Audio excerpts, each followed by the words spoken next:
Hello, everyone, and welcome back to Western Flavors. Before we get into our new episode, let's recap the somber and hopeful events from our last story.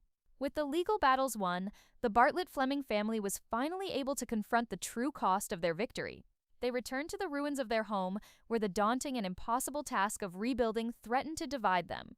But in a moment of profound, quiet wisdom, Jack united them with a single, symbolic goal: to rebuild the Heartland Gate first.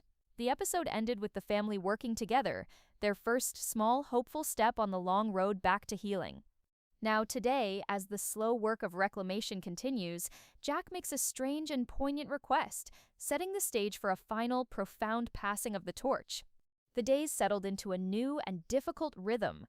The family would rise with the sun at the Dude Ranch, and after a quiet breakfast, they would make the short and somber drive to the land. The work was slow and heartbreaking. It was a painstaking and archaeological dig through the ashes of their own lives.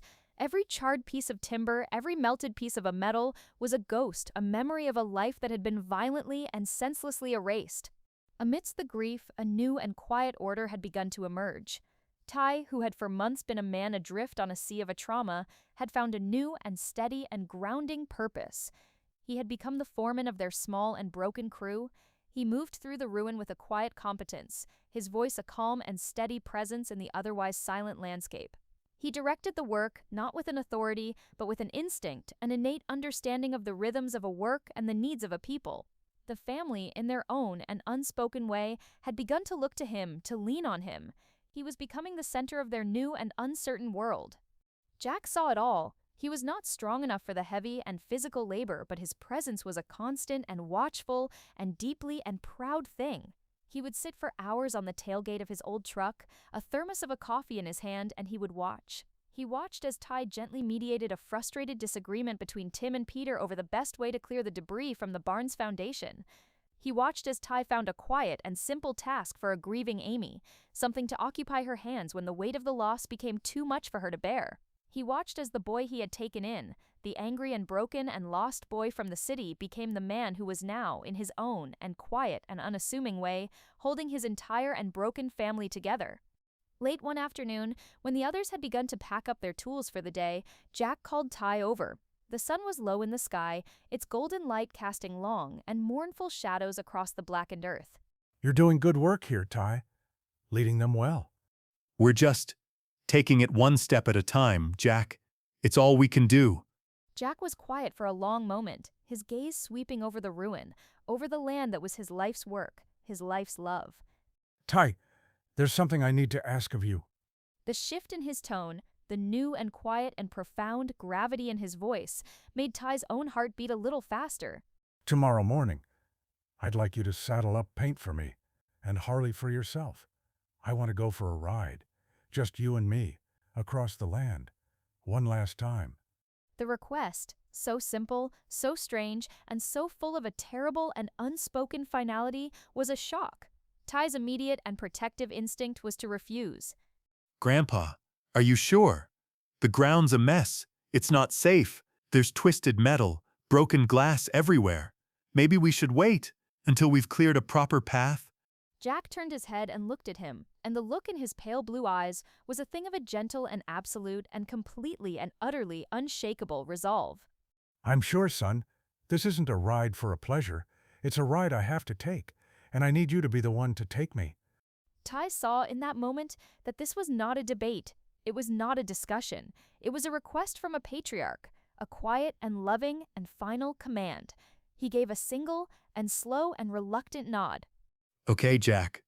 Okay, we'll ride. As they walked back towards the others, Amy saw the look on their faces, the strange and somber and deeply and significant weight that had settled between them. What is it? What's wrong? Nothing's wrong. Your grandpa, he just asked me to take him for a ride tomorrow, across the property. Lisa, who was packing a cooler into the back of her SUV, overheard, and her own face clouded with a worry. Jack, honey, that's not a good idea. You need to rest. You've been pushing yourself too hard as it is. Grandpa, Ty's right. It's too rough out there. You could fall, you could get hurt. Jack looked at the two, and loving and worried women, and a small and tired smile touched his lips. I've been falling off of horses on this land for 70 years. I think I can manage one more ride. My mind's made up. Ty and I are riding in the morning. He said the words with a quiet and gentle finality that left no room for an argument. The family looked at him, at the frail and old man with the core of a pure and unbendable steel, and they understood. This was not just a ride, it was a pilgrimage. It was a goodbye, and it was a journey that he had to make. The following morning broke clear, and cold, and painfully beautiful. The sky was a vast and pale and cloudless blue, and the autumn sun cast a weak but golden light across the valley, illuminating the landscape of their loss with a stark and unforgiving clarity. Ty moved through the early morning chill with a quiet and somber purpose. He went to the temporary corral at the Dude Ranch where Harley and Paint were being kept. He groomed them with a slow and reverent care, his hands moving with a gentle and practiced rhythm. Each brushstroke was a meditation, a preparation not just for the horses, but for himself, for the difficult and sacred journey that lay ahead. He led the saddled horses to the main lodge, where Jack was waiting. The family was there, a small and silent and worried congregation on the porch. Amy's eyes were full of 1,000 and unspoken questions and a deep and abiding love. Ty met her gaze and gave a single and almost imperceptible nod of a reassurance. "I'll take care of him." He helped Jack into the saddle, the old man's movements stiff, but his back was straight, his seat in the saddle as natural and as familiar to him as breathing.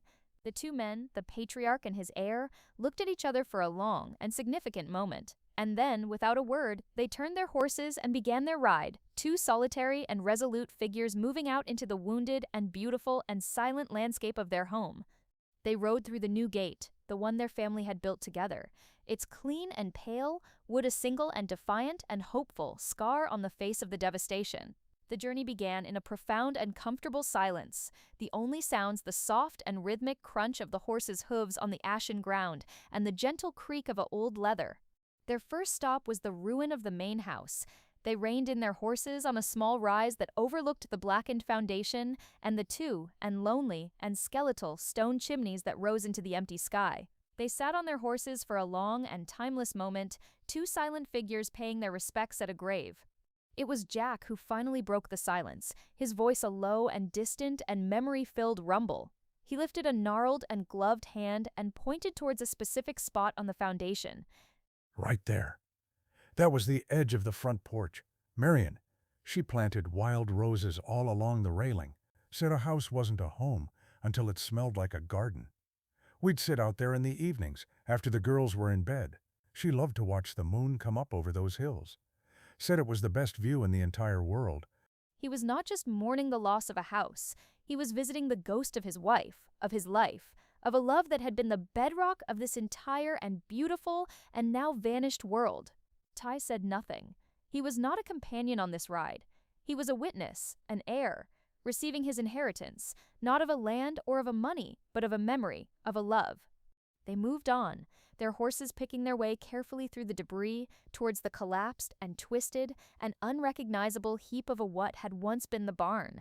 This was a different kind of a sacred ground, a place of a new beginnings, a place where their own and strange and beautiful and unlikely story had begun.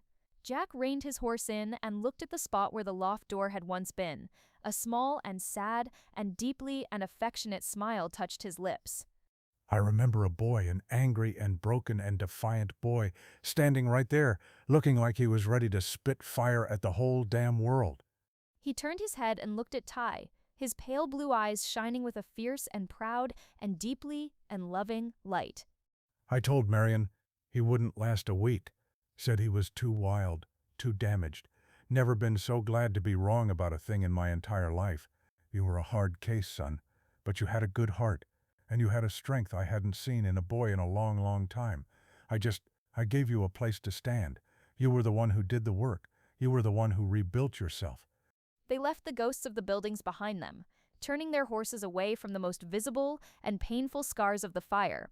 They began to ride east, towards the high pastures, towards the vast and open and enduring and beautiful and unbroken heart of the land itself.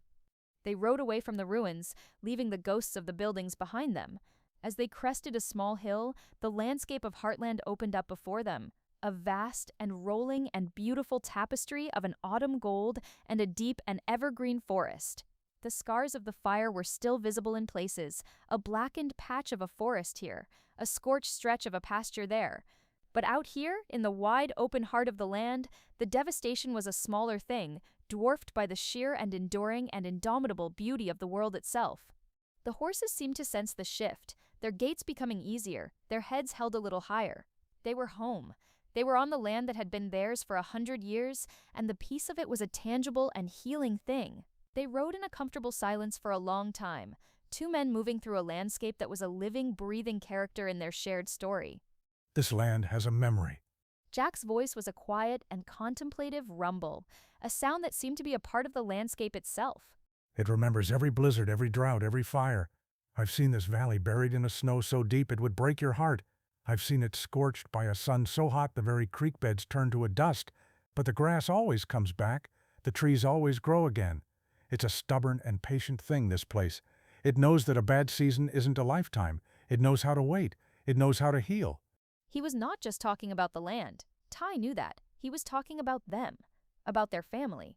He was offering a lesson in a resilience, a quiet and powerful sermon written in a language of a fence posts and a field stones. They reached the far northern pasture, a high and windswept and beautiful place that bordered the national forest. Jack reined in his horse and pointed with his chin towards the long and winding fence line that disappeared into the distant trees. That fence line up there, it always takes a beating in the winter. The snow drifts get 10 feet deep, snaps the posts clean in two. Every spring, for 70 years, a Bartlett has ridden that line and fixed that fence. My father, me, your job. He corrected himself, a small and almost imperceptible and deeply and significant shift in his language. Your job will be to teach your own boy how to do it one day. You'll have to watch that northern fence line. It's the first place the wolves try to come in. He was not speaking of a theory. He was not reminiscing. He was giving instructions. He was a patriarch walking his heir through the duties and the sacred and timeless responsibilities of the kingdom he was about to inherit. Ty felt the immense and humbling weight of the moment settle on his shoulders. This was no longer just a ride. This was a transfer of a knowledge, of a duty, of a legacy. What kind of a post did you use on that section? The ground looks pretty rocky up there. The question was quiet and practical. It was an acceptance. It was the question of a student who is ready and willing and deeply and honored to learn. Jack smiled, a slow and proud and deeply and satisfied smile. Good question. You can't use a pine. The rock will chew them to a splinters. You need an oak or a steel, if you can afford it. But an oak is better. An oak post will last you 50 years. It's got a good heart. They turned their horses and began to ride along the edge of the creek, its water a clear and cold and rushing and beautiful sound. The creek's running high this year. That's a good sign. But you'll need to reinforce the bank down by the old cottonwood grove come spring. A big rain could wash it out, take a whole section of the lower pasture with it. He was not just teaching Ty how to manage a ranch. He was teaching him how to read the land, how to listen to its quiet and ancient language. He was passing on a lifetime of a wisdom, a sacred and unspoken and deeply impersonal text that had been passed from his own father to him, and that he was now in this one and final and beautiful and heartbreaking ride, passing on to his son. The torch was not just being offered, it was being accepted. The sun was a low and golden and beautiful disk in the western sky as they reached their final destination. It was a high and windswept ridge that stood like a silent and ancient sentinel over the entire sprawling valley. The air up here was thin and clean and cold, and the view was a breathtaking and panoramic and deeply and humbling thing. From this vantage point, they could see everything.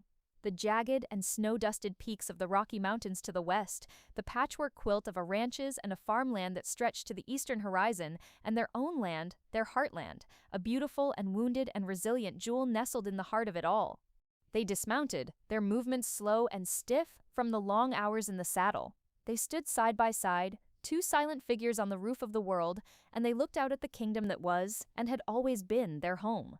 The practical and instructive tone of their earlier conversation was gone, replaced by a new and more profound and deeply and personal gravity. It was Jack who finally broke the reverent silence. His voice was a quiet and weary and completely and utterly and peacefully resigned sound. I'm getting tired, son. Ty turned to look at him, his own heart a slow and heavy and painful drum against his ribs. He saw the deep and profound exhaustion in the old man's eyes, an exhaustion that was more than just physical. It was the weariness of a long and honorable and difficult life finally, and quietly and peacefully, winding its way to a close. This old body, it's just about done its work. My time, it's coming to an end. The words were not spoken with a sadness or with a fear. They were spoken as a simple and undeniable and peaceful statement of a fact, as natural and as inevitable as the setting of the sun before them. He turned from the view to face Ty, his gaze direct and clear, and full of a love so profound it was a physical and palpable presence between them. This family, Amy, Lou, the girls, when I'm gone, they're going to need an anchor. They're going to need someone to lean on, someone to make the hard choices, someone to be the strong and quiet center when the storms come. He paused, a small and proud smile touching his lips. That's you now, Ty. Amy is the soul of this family. She has the gift. She is the magic of this place. But you have become its heart. You are its strength. It's your turn, son. It's your turn to be the steward of this land and of this family. The words, the quiet and beautiful and deeply and emotional anointing, were a weight and an honor so profound that Ty could barely breathe. He felt a wave of a pure and overwhelming and humbling emotion wash over him. He shook his head, a single and choked and deeply and inadequate word escaping his lips. I can't. Jack, I can't fill your shoes. No one can. Jack's smile widened, a look of a deep and loving and patient understanding in his eyes. He reached into the pocket of his old and weathered and beloved sheepskin jacket and pulled out a small and familiar object. It was his old pocket knife, its wooden handle worn smooth and dark from a lifetime of a use, its blade sharpened down to a thin and elegant sliver of a steel. My father gave this to me on my 16th birthday. He said a man's not a man until he has a good knife in his pocket, a tool to fix what's broken. He held it out to Ty, a quiet and sacred and deeply and significant offering. It's yours now. Ty took the knife, its familiar and worn and beautiful, weighed a solid and grounding and real thing in the palm of his own and trembling hand. You're not supposed to fill my shoes, son. You're supposed to stand on my shoulders. You're supposed to walk your own path, in your own boots. Just make sure it's a good one. Make sure it leads them home. The final and most important and most beautiful and most loving piece of his wisdom had been given. Ty looked from the knife in his hand to the old man's proud and loving and trusting face. And in that moment, in the golden and fading light of the setting sun, on the high and windswept and beautiful roof of the world, the boy who had been saved by a place called a Heartland finally and completely and irrevocably accepted his own, and sacred and beautiful and heavy and wonderful and terrible and blessed and hard-won place, as the man who would now and for all the days to come be its protector. The torch had been passed. They stood on the high ridge for a long time, two silent figures in a vast and beautiful and deeply and significant landscape. The sun bled a brilliant orange and a deep and royal purple across the western horizon, painting the underbellies of the clouds in a shades of a fire and a gold. The world seemed to be holding its breath, a quiet and reverent and beautiful pause at the end of a long and difficult day. Ty clutched the old and worn pocketknife in his hand, its smooth and familiar weight a solid and tangible link to a legacy that was now and impossibly and beautifully his to carry.